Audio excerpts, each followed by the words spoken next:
बात चल रही थी, मगर कैरोलाइन इन बातों पर ज्यादा ध्यान नहीं दे रही। वो अपनी बेटी के साथ बातों में व्यस्त थी। तभी गोलियां चलने लगी, लोग भाग रहे थे, जिससे आसपास हंगामा मच गया। हथियार बंद कुछ सैनिक सिविलियंस को ही मार रहे थे।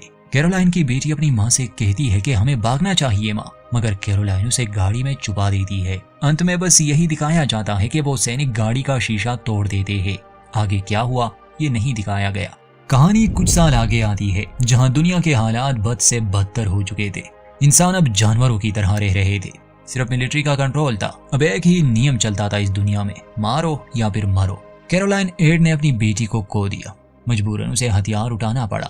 वो एक सैनिक बन चुकी थी। हम देखते हैं कि वो ट्रेन में उत्तर की तरफ जा रही है, मगर एक स्टेशन पर ट्रेन को रोक लिया जाता है। एक ऑफिसर कैरोलाइन एड को आदेश देता है कि उसे बेस पर बुलाया गया है, उसके लिए नए ऑर्डर्स है।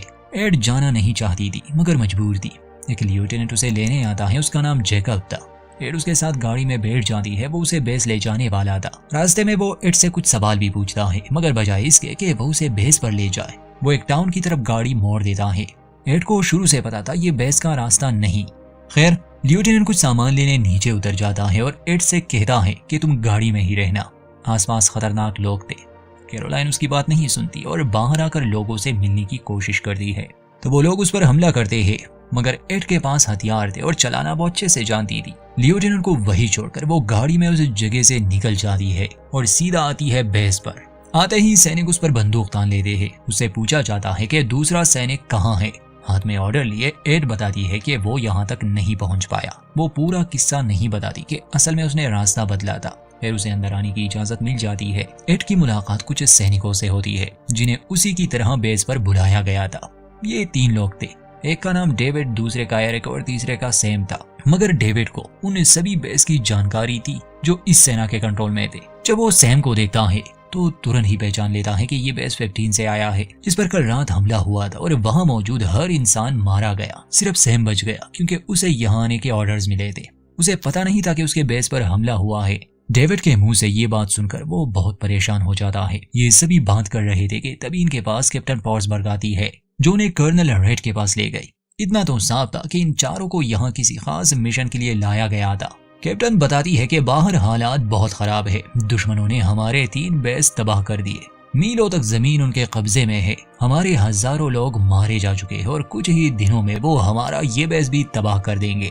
अगर ऐसा हुआ तो हम पूरी तरह से हार जाएंगे, फिर यहाँ कोई जिंदा नहीं बचेगा। कर्नल कहते हैं कि हम ये जंग हार रहे हैं, लेकिन अभी भी एक उम्मीद बची है जिससे शायद पूरी जंग ही खत्म हो जाए। इन 37 सालों में पहली बार ऐसा हुआ है कि पूरा आर्कटिक बर्फ से ढक चुका है, मगर बर्फ की परत पतली होने के कारण उस पर गाड़ियां नहीं चल सकती। इसलिए सैनिक आइस स्केट पहनकर इसे पार कर पाएंगे और इसीलिए तुम सबको यहाँ लाया गया है। दरअसल ये चारों ही प्रोफेशनल स्केटर्स हैं। कर्नल कहते हैं कि मिशन ये है कि तुम्हें 2 कैप्सूल यहाँ से मीलों दूर एक बेस पर पहुंचाना होगा। वहाँ एक रिसर्च सेंटर है, मगर दुश्मन की नजरों से बचकर। अगर मिशन कामयाब रहा तो ये जंग खत्म हो जाएगी। इस मिशन का नाम है ब्लैक क्रैब, क्योंकि इन्हें बहुत ही चौकन्ना रहकर आगे बढ़ना था, जैसे अंधेरे में क्रैब चलता है। अब ये दुश्मन कौन है ये खुलकर नहीं बताया गया। खैर, कर्नल आगे बताते हैं कि अगर मिशन फेल हुआ तो सब खत्म हो जाएगा, सिर्फ तुम्हारे लिए नहीं बल्कि हम सब के लिए। ये बातें सुनकर कैरोलाइन कहती है कि हमें हजारों मील चलना है दुश्मन से बचते हुए उनके इलाके में, रात के अंधेरे में, वो भी आइस स्केट्स पहनकर। ये एक सुसाइड मिशन है, इसलिए मैं ये मिशन नहीं करूंगी। कर्नल गुस्से में कहते हैं कि मैं तुमसे भीख नहीं मांग रहा, ये ऑर्डर्स है। कर्नल अकेले में उससे बात करता है। याद है शुरू वाला वो सीन जहां एड अपनी बेटी के साथ थी, वो खो गई है। एड ने उसे ढूंढने की बहुत कोशिश की। कर्नल उसे एक तस्वीर दिखाते हैं और बताते हैं कि उसकी बेटी एक कैंप में उन्हें मिली है और ये कैंप भी वही है जहां इन्हें ये कैप्सूल ले जाना है। एड अपनी बेटी को देखकर काफी भावुक हो जाती है और इस काम को लेने के लिए तैयार भी। उसे अब सिर्फ अपनी बेटी की परवाह थी। जब वो अपने साथियों के पास वापस आई तो वो सभी इस बारे में बात कर रहे थे कि ये मिशन वाकई सुसाइड मिशन है, हमें इस मिशन पर नहीं जाना चाहिए। तब कैरोलाइन उन्हें समझाती है कि ये मिशन सिर्फ हम ही पूरा कर सकते हैं और शायद हमारी इस कोशिश से लोग बच जाए, ये युद्ध खत्म हो जाए। डेविड कहता है कि ये सब खत्म होने के बाद मैं अपने भाई को ढूंढूंगा। वो सैम से पूछता है कि तुम क्या करोगे अगर जंग खत्म हुई तो। सैम कहता है कि मेरी शादी होने वाली थी, जंग खत्म होते ही मैं अपनी गर्लफ्रेंड को ढूंढूंगा और शायद शादी कर लूंगा। मगर जंग कई सालों से चल रही थी और दुनिया बदल गई थी, तो इसका खत्म होना लगभग नामुमकिन था। थोड़ी देर में कैप्टन उनके पास आकर उन्हें कुछ जरूरी सामान देती है और कहती है कि फिलहाल वो सभी आराम करें, सुबह होने से पहले ही इन्हें निकलना होगा। ये लोग सिर्फ रात में ही सफर कर सकते थे, दिन के समय ये दुश्मन को दिख सकते थे। ये आखिरी बेस था जो अभी दुश्मन के हमले से बचा हुआ था, मगर बदकिस्मती से आधी रात को इस आखिरी बेस पर भी हमला होता है। हर तरफ भगदड़ मच गई, इसलिए उन्हें अभी ही मिशन के लिए निकलना था। ये सभी बाहर आते हैं जहाँ कर्नल उन्हें 2 कैप्सूल देकर कहता है कि अपनी जान से भी ज्यादा इसकी सुरक्षा करना। समय बहुत कम था, इसलिए कर्नल उन्हें जाने के आदेश देता है। हाँ, वो लेफ्टिनेंट जेकब अब वो बेस पर पहुंच चुका था, जिसे कर्नल उनके साथ मिशन में शामिल कर लेता है। पता नहीं क्यों एड को शुरू से उस पर शक था। अब ये सभी वहां से निकल पड़े। ये लोग स्केटिंग करते हुए दूर जा रहे थे और पीछे पूरा बेस तबाह हो रहा था।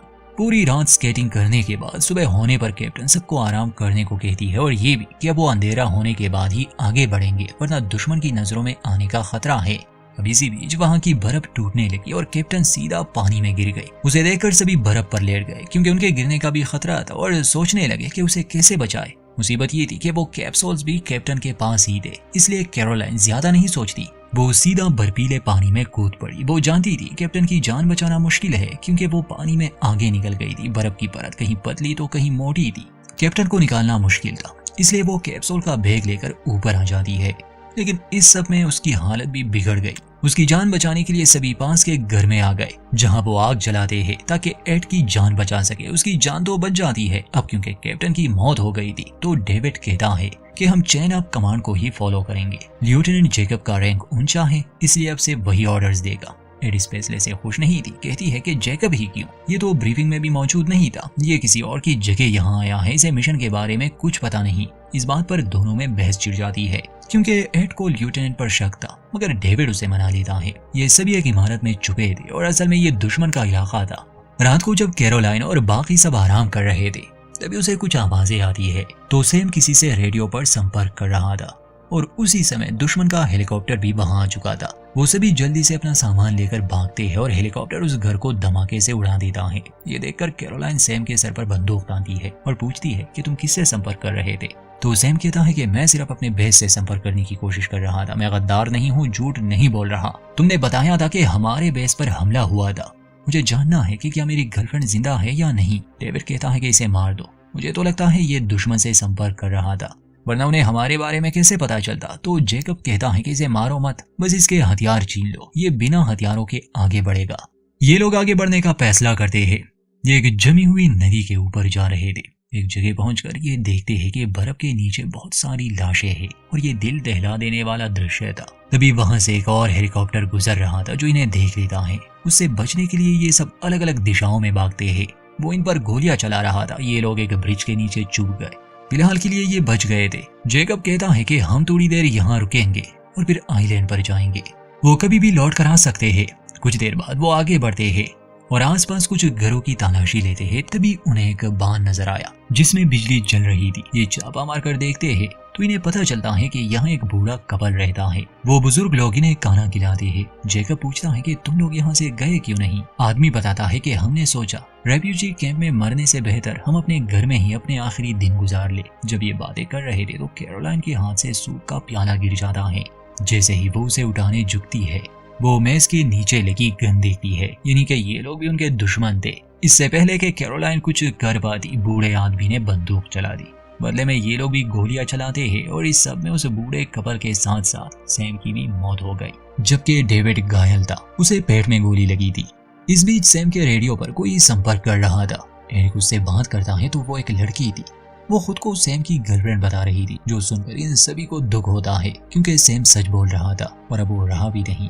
जो भी हो, अब इन्हें आगे बढ़ना था। रास्ते में डेविड की हालत गंभीर थी, मगर खुशकिस्मती से इन्हें एक समुद्री जहाज मिल गया जो बर्फ में जम गया था। ये लोग उसके अंदर जाते हैं, कुछ देर आराम करने का सोचते हैं। एरिक इन हालात को लेकर काफी परेशान था। वो कैप्सूल उठाकर कहता है कि मुझे जानना है इसके अंदर क्या है, पता तो चले हम किस चीज के लिए अपनी जानें दे रहे हैं। जेकब और कैरोलाइन उसे मना करते हैं, मगर उसने कैप्सूल खोल दिया। वो देखते हैं कि उस कैप्सूल में एक बोतल है। कैरोलाइन कहती है कि शायद ये कोई वायरस है, एक बायोलॉजिकल वेपन। यानी कि जंग को रोकने का मतलब यही था कि वो अपने दुश्मनों के साथ साथ बाकी इंसानियत को वायरस के जरिए खत्म करना चाहते थे।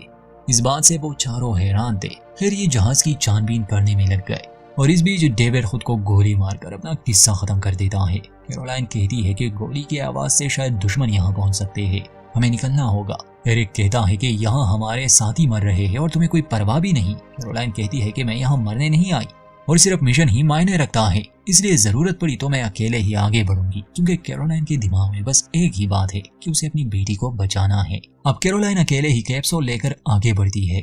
एक जगह पहुंचकर वो देखती है कि बर्फ की परत कमजोर हो चुकी है। वो सावधानी से आगे बढ़ रही थी, तभी बर्फ टूटने लगी। असल में कैरोलाइन एरिक और जेकब को बिना बताए कैप्सूल को अपने लोकेशन पर पहुंचाना चाहती थी, और जब से उन्हें पता चला है कि इसमें किसी तरह का वायरस है तो उन्होंने अपना इरादा बदल दिया, क्योंकि वो पूरी इंसानियत को खत्म नहीं करना चाहते थे।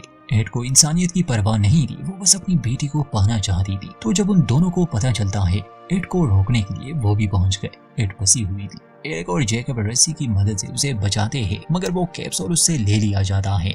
ये रास्ता खतरनाक था, मगर इसे पार करना ही था, इसलिए ये तीनों खुद को एक रस्सी से बांधकर आगे बढ़ने लगे। एक रोशनी चमकती है और इन पर दुश्मन गोलियां बरसाने लगे।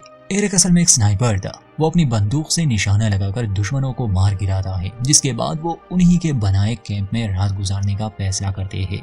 एरिक उम्र में छोटा था, इतनी लाशें देखने पर उसके दिमाग पर एक बुरा असर हुआ था। वो उन्हें उस समय के बारे में बताता है जब दुश्मनों ने उन्हें जिंदा कब्रों में दफना दिया था और चूहे उसके दोस्त की लाश को खा रहे थे। वो कहता है कि जब मुझे मौका मिला तो मैं सेना का हिस्सा बन गया। कैरोलाइन कहती है कि तुम इस सब के बारे में इतना मत सोचो, एक सैनिक का मकसद अपना मिशन पूरा करना होता है। एरिक कहता है कि मैं जो भी कहूँ तुम मुझे मिशन पूरा करने की कोई ना कोई वजह दे ही देती हो। जेकब पूछता है कि तुम्हारे लिए ये मिशन इतना जरूरी क्यों है, हालांकि तुम जानती हो कि उस कैप्सूल में क्या है, वो पूरी इंसानियत को खत्म कर सकती है। मगर कैरोलाइन कोई जवाब नहीं देती। इस पर जेकब कहता है कि हमें सो जाना चाहिए। अब अगली सुबह कैरोलाइन की आंख खुलती है तो वो देखती है कि उन पर हमला हो गया है और जेकब कैप्सूल के साथ गायब था। दोनों कुछ देर दुश्मनों का मुकाबला करते हैं। गोलियां कम थी, इसलिए ये ग्रेनेड का इस्तेमाल कर रहे थे। जब कैरोलाइन ग्रेनेड फेंकने वाली थी तो तभी उसे गोली लग जाती है और ग्रेनेड गलती से वहीं गिर गया। उसके साथ ही एरिक की मौत हो गई। कैरोलाइन जिंदा थी, मगर उसे गोली लगी थी। खैर वो खुद को संभालती है और एरिक की बंदूक लेकर फिर से स्केटिंग शुरू कर देती है। तब उसे कुछ दूरी पर जेकब नजर आया। वो चिल्लाकर उसे रुकने को कहती है, मगर जेकब नहीं रुकता।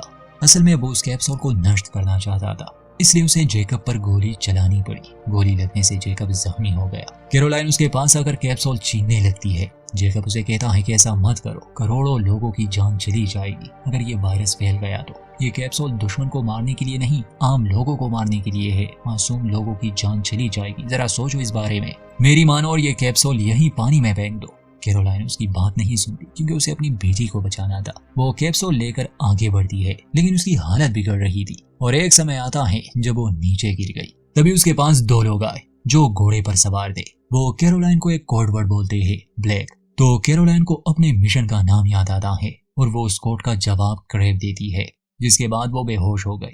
कई घंटों के बाद कैरोलाइन की आंख फैसिलिटी मेडिकल सेंटर में खुलती है। तब एक डॉक्टर उसके पास आकर कहता है कि हमने तुम्हारे पेट में लगी गोली निकाल ली है और तुम्हारी 3 उंगलियों पर फ्रॉस्ट बाइट हुआ था, इसलिए हमें वो काटनी पड़ी। फिलहाल तुम तैयार हो जाओ, क्योंकि एडमिरल तुमसे मिलना चाहती है। बाद में उसे एडमिरल और कुछ ऑफिसर्स के सामने लाया गया। एडमिरल उसे मिशन पूरा करने पर बधाई देती है और उसके बहादुरी के लिए मेडल भी। हम देखते हैं कि जेकब भी वहाँ मौजूद था, यानी कि उसे भी बचा लिया गया। अब कैरोलाइन अपनी बेटी के बारे में पूछती है कि वो कहाँ है, मुझे उससे मिलना है। तब एडमिरल उसे बताती है कि माफ करना, हमने बस तुम्हें एक झूठी उम्मीद दी, हमें कभी तुम्हारी बेटी मिली ही नहीं। असल में उन्होंने कैरोलाइन से झूठ बोला था। वो जानते थे कि कैरोलाइन को मिशन के लिए राजी करने का एक अच्छा तरीका है, मगर वो यहाँ नहीं है। ये सुनकर कैरोलाइन अपने आपे से बाहर हो गई और वो एडमिरल की नाक तोड़ देती है। तब जेकब उसे संभालता है, लेकिन कैरोलाइन बहुत ज्यादा दुखी थी। मरहम पट्टी के दौरान वो एक स्केपल छुपा लेती है और फिर वो जेकब के पास जाती है। वो कहती है कि तुम सही थे, हमें उस वायरस को नष्ट करना होगा। जेकब कहता है कि बहुत देर हो गई, हम उस समय ये कर सकते थे, मगर तुम मानी ही नहीं, अब कुछ नहीं हो सकता। कैरोलाइन कहती है कि अगर मेरी बेटी जिंदा हुई और वो बाहर कहीं है तो मैं इस वायरस को उस तक पहुंचने नहीं दे सकती। जेकब पूछता है कि हम ये सब कैसे करेंगे, हम दोनों जख्मी है और कोई हथियार भी नहीं है। कैरोलाइन कहती है कि ये मेडल्स तो है, ये लोग वैसे भी हमें हीरो समझते हैं, हमें इसी का फायदा उठाना होगा। अब ये लोग लैब के करीब पहुंचकर वहाँ सभी पर गोलियां चलाने लगे। अंदर आकर वो वायरस ट्यूब भी ले लेते हैं। उनका प्लान था कि वो ग्रेनेड को यहाँ ब्लास्ट कर देंगे, जिससे उनके साथ साथ वायरस का भी विनाश हो जाएगा। तब एक वैज्ञानिक उन्हें कहता है कि ऐसा मत करो, ऐसा करने से ये वायरस यहाँ लोगों में फैल जाएगा, यहाँ के लोग तो मर जाएंगे मगर ये वायरस जिंदा रहेगा और पूरी दुनिया में फैल जाएगा, तुम्हें इसे बाहर ले जाना होगा। जैकब कहता है कि वो आ रहे हैं, हम बाहर कैसे निकले? तो वैज्ञानिक वहाँ खतरे का अलार्म बजाता है, जिसे सभी लोग वहाँ से निकलने की तैयारी करने लगे और इस बीच वो लोग भी वैज्ञानिक का सूट पहनकर वहाँ से निकला। लेकिन कैरोलाइन के स्टिचेस खुल गए थे, इससे उसकी हालत खराब हो रही थी। किसी तरह वो बाहर हेलीकॉप्टर तक पहुंच जाते हैं। जब जैकब उसके लिए मदद लेने जाता है तभी कुछ सैनिक उसे पकड़ लेते हैं और एडमिरल भी वहां पहुंच गए। कैरोलाइन जैकब को जाने का इशारा करती है और सबको एक ग्रेनेड दिखाती है जिस पर वो वायरस के ट्यूब्स लगे हुए थे। एडमिरल उसे